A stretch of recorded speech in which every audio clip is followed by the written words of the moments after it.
ప్రతి వ్యక్తిలో ఉండే సాధారణ గ్రంథిలో థైరాయిడ్ ఒకటి. ఇది గొంతు మధ్య భాగంలో ఉంటూ హార్మోన్స్ విడుదల చేస్తుంది. దీని నుంచి విడుదలయ్యే హార్మోన్స్ శరీరం మొత్తంపై ప్రభావం చూపుతాయి.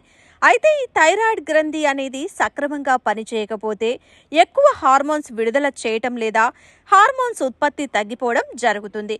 హార్మోన్ విడుదల తగ్గిపోతే హైపోథైరాయిడ్, ఎక్కువ మోతాదులో హార్మోన్స్ విడుదల చేస్తే హైపర్ థైరాయిడ్ అంటారు. ప్రస్తుతం చాలా మంది ఈ థైరాయిడ్ సమస్య బారిన పడుతున్నారు. ముఖ్యంగా మహిళలు, యువతుల్లో ఈ సమస్య చాలా ఎక్కువగా ఉంటుంది. ఈ థైరాయిడ్ బారిన పడిన వారిలో ఆకలి మందగించటం, శరీరంలో ఐరన్ తగ్గటం, జుట్టు రాలడం, కొందరు అధికంగా బరువు పెరగడం లేదా తగ్గటం, చర్మం పొడిబారడం వంటి సమస్యలు ఎక్కువగా కనిపిస్తుంటాయి. అంతేకాకుండా ఈ థైరాయిడ్ గ్రంథి వ్యక్తి ఎదుగుదలపైన కూడా తీవ్ర ప్రభావం చూపుతుంది. అందువలన దీనిని సరైన సమయంలో గుర్తించి మెడిసిన్ వాడటం మంచిదని చెబుతుంటారు ఆరోగ్య నిపుణులు.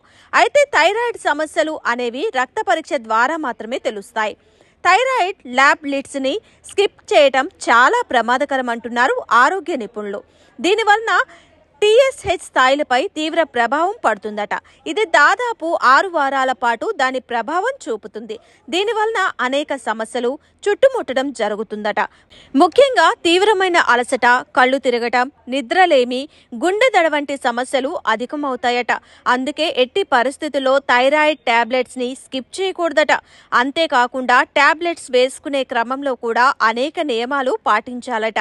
ఈ టాబ్లెట్ వేసుకున్న అరగంట వరకు ఎలాంటి ఆహార పదార్థాలు తీసుకోకూడదు. ముఖ్యంగా టీ, కాఫీలు తీసుకోకూడదని సూచిస్తున్నారు వైద్య నిపుణులు.